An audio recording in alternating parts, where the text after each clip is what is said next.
Hello friends, मैं हूं स्वाति पांडे और आज हम लोग देखने वाले हैं सीडीपी के 20 प्रश्नों को जो सीटेट 2022 की दृष्टिकोण से बहुत ही महत्वपूर्ण है। ये सभी प्रश्न जो हमारा चैप्टर फर्स्ट है अभिवृद्धि एवं विकास उससे संबंधित हैं और आप लोग देखिए कि इसमें आप कितना सही कर पाते हैं और इस तरीके से आप अपनी तैयारी का आकलन स्वयं भी कर सकते हैं। तो चलिए शुरू करते हैं। देखिए, पहला प्रश्न है हमारा, निम्नलिखित में से किस अवस्था में बच्चे अपने समवयस्क समूह के सक्रिय सदस्य हो जाते हैं? ऑप्शन ए है प्रौढ़ावस्था, बी है किशोरावस्था, सी है पूर्व बाल्यावस्था और डी है बाल्यावस्था। तो देखिए, इसका जो ऑप्शन बी है वो हमारा सही आंसर हो जाएगा। किशोरावस्था में जो बच्चे हैं वो समवयस्क यानी हम उम्र समूह के सक्रिय सदस्य हो जाते हैं। यहाँ तक हो गई बात, आगे देखेंगे। दूसरा प्रश्न है, मानव विकास को निम्न क्षेत्रों में विभाजित किया जाता है, जो है ऑप्शन ए है शारीरिक, आध्यात्मिक, संज्ञानात्मक और सामाजिक, बी है शारीरिक, संज्ञानात्मक, संवेगात्मक और सामाजिक, सी है संवेगात्मक, संज्ञानात्मक, आध्यात्मिक और सामाजिक तथा मनोवैज्ञानिक, डी है मनोवैज्ञानिक, संज्ञानात्मक, संवेगात्मक और शारीरिक। तो देखिए, इसका जो सही आंसर है वो है हमारा ऑप्शन बी जो है शारीरिक, संज्ञानात्मक, संवेगात्मक और सामाजिक। तो यहाँ तक हो गई बात, आगे देखेंगे। तीसरा प्रश्न है, मानव विकास है, ऑप्शन ए है मात्रात्मक, बी है गुणात्मक, सी है कुछ सीमा तक अमापनीय और डी है एक और दो दोनों। तो देखिए, इसका जो सही आंसर हो जाएगा वो है ऑप्शन डी, एक और दो दोनों। मानव विकास जो है वो मात्रात्मक के साथ साथ गुणात्मक भी है। तो यहाँ तक हो गई बात। देखिए, ये सभी प्रश्न पिछले 3-4 सालों में सीटेट में पूछे गए हैं, तो आप इसे हल्के में नहीं लेंगे। यहाँ तक हो गई बात, आगे देखेंगे। अगला प्रश्न है, शैशव काल की अवधि है, ऑप्शन ए है जन्म से 2 वर्ष तक, बी है जन्म से 3 वर्ष तक, सी है 2 से 3 वर्ष तक और डी है जन्म से 1 वर्ष तक। तो देखिए, इसका जो सही आंसर हो जाएगा वो है ऑप्शन ए, जन्म से 2 वर्ष तक। यहाँ तक हो गई बात। अगला प्रश्न है हमारा, विकास की गति एक व्यक्ति से दूसरे में भिन्न होती है किंतु यह एक नमूने का अनुगमन करती है। किसका अनुगमन करती है ये बताना है। ऑप्शन ए है एड़ी से चोटी, बी है अव्यवस्थित, सी है अप्रत्याशित और डी है क्रमबद्ध और व्यवस्थित। तो देखिए, इसका जो सही आंसर हो जाएगा वो है ऑप्शन डी, क्रमबद्ध और व्यवस्थित। यहां तक हो गई बात, आगे देखेंगे। अगला प्रश्न है, निम्नलिखित अवधि में से किसमें शारीरिक वृद्धि एवं विकास तीव्र गति से घटित होता है? ऑप्शन ए है शैशवावस्था एवं प्रारंभिक बाल्यावस्था, बी है प्रारंभिक बाल्यावस्था एवं मध्य बाल्यावस्था, सी है मध्य बाल्यावस्था एवं किशोरावस्था और डी है किशोरावस्था एवं वयस्कता। तो देखिए, इसका जो सही आंसर हो जाएगा वो है शैशवावस्था एवं प्रारंभिक बाल्यावस्था, यानी कि ऑप्शन ए हमारा सही आंसर हो जाएगा। यहां तक हो गई बात। अगला प्रश्न है, निम्नलिखित में से कौन विकास के व्यापक आयामों की सही पहचान करता है? ऑप्शन ए है शारीरिक, संज्ञानात्मक, सामाजिक और संवेगात्मक, बी है संवेगात्मक, बौद्धिक, आध्यात्मिक और सामाजिक, सी है शारीरिक, व्यक्तित्व, आध्यात्मिक और संवेगात्मक, डी है सामाजिक, शारीरिक, व्यक्तित्व और बौद्धिक। तो देखिए, इसका जो सही आंसर हो जाएगा वो है ऑप्शन ए, शारीरिक, संज्ञानात्मक, सामाजिक और संवेगात्मक जो है वो विकास के व्यापक आयामों में सम्मिलित है। यहां तक हो गई बात। अगला प्रश्न है, भाषा के विकास के लिए सबसे संवेदनशील समय निम्नलिखित में से कौन सा है?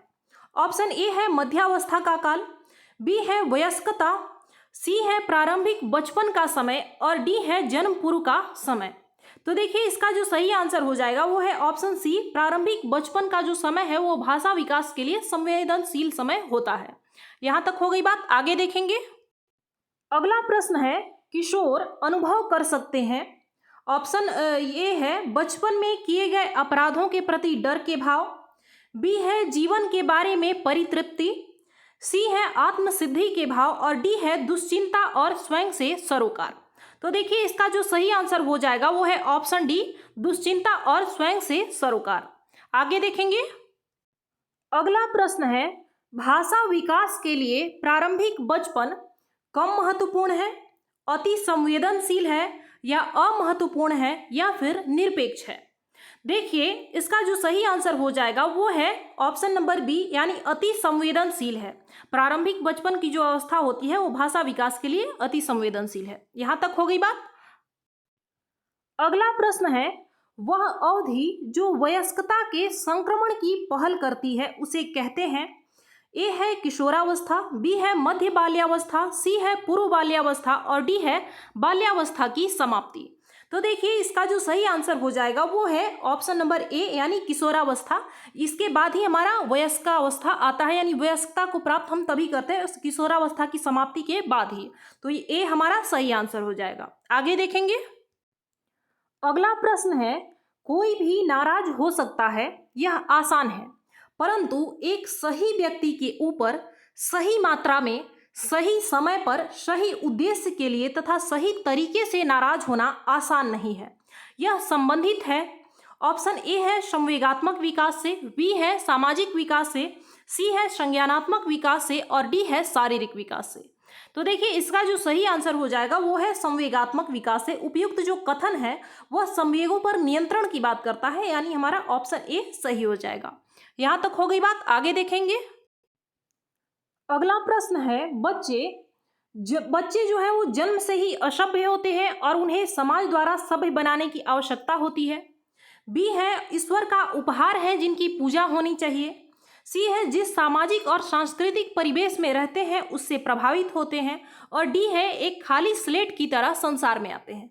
तो देखिए इसमें से बच्चों के बारे में जो एक सही कथन है वो है हमारा ऑप्शन नंबर सी, जिसमें कहा गया है कि जिस सामाजिक और सांस्कृतिक परिवेश में बच्चे रहते हैं उससे प्रभावित होते हैं। ये बाकी के जो तीन वो दिए गए हैं ऑप्शन, ये हमारे गलत हैं। ये बच्चे जन्म से असभ्य होते हैं ऐसा कुछ भी नहीं है। तो ऑप्शन सी जो है हमारा वो सही आंसर है। यहाँ तक हो गई बात। आगे देखेंगे। अगला प्रश्न है, निम्नलिखित में से कौन प्रारंभिक बाल्यावस्था अवधि के दौरान उन भूमिकाओं एवं व्यवहारों के बारे में जानकारी प्रदान करते हैं जो एक समूह में स्वीकार्य है। ऑप्शन ए है भाई बहन एवं अध्यापक, बी है अध्यापक एवं साथी, सी है साथी एवं माता पिता और डी है माता पिता एवं भाई बहन। तो देखिए इसका जो सही आंसर हो जाएगा वो है ऑप्शन डी, माता पिता एवं भाई बहन जो है वो हमें विभिन्न समूहों में जब हम जाते हैं तो वहाँ हमें किस तरीके की भूमिकाओं में रहना है, कैसे व्यवहार करना है, इन सभी चीज़ों की जानकारी हमें माता पिता एवं भाई बहनों से मिलता है। यहाँ तक हो गई बात। अगला प्रश्न है, निम्नलिखित कथनों में से कौन सा विकास एवं अधिगम के बीच संबंध को सही तरीके से सूचित करता है। ऑप्शन ए है विकास एवं अधिगम संबंधित नहीं है, बी है अधिगम विकास का ध्यान किए बिना घटित होता है, सी है अधिगम की दर विकास की दर से काफी अधिक होती है, डी है विकास एवं अधिगम अंतः संबंधित और अंतः निर्भर होते हैं। देखिए इसका जो सही आंसर हो जाएगा वो है ऑप्शन डी, विकास एवं अधिगम जो है वो अंतः संबंधित होते हैं और अंतः निर्भर, यानी दोनों एक दूसरे पर निर्भर भी होते हैं। यहाँ तक हो गई बात। आगे देखेंगे। अगला प्रश्न है हमारा, निम्नलिखित में से कौन सा आयु समूह परवर्ती बाल्यावस्था श्रेणी के अंतर्गत आता है। ऑप्शन ए है 11 से 18 वर्ष, बी है 18 से 24 वर्ष। देखिए यहाँ पे ये वर्ष नहीं होना चाहिए था, यहाँ पे माह होना चाहिए था। अगला है जन्म से 6 वर्ष, आगे है 6 से 11 वर्ष। देखिए इसका जो सही आंसर हो जाएगा वो है 6 से 11 वर्ष, यानी ऑप्शन नंबर डी। यहाँ पे परवर्ती का अर्थ है उत्तरवर्ती या फिर उत्तर बाल्यावस्था से।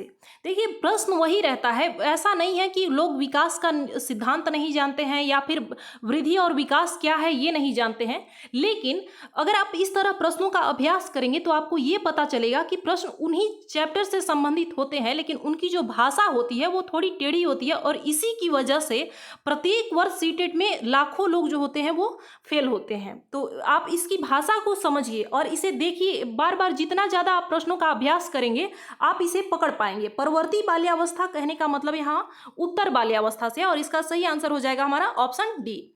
यहां तक हो गई बात। आगे देखेंगे। अगला प्रश्न है हमारा, विकास के लिए निम्नलिखित में से कौन सा एक उचित है।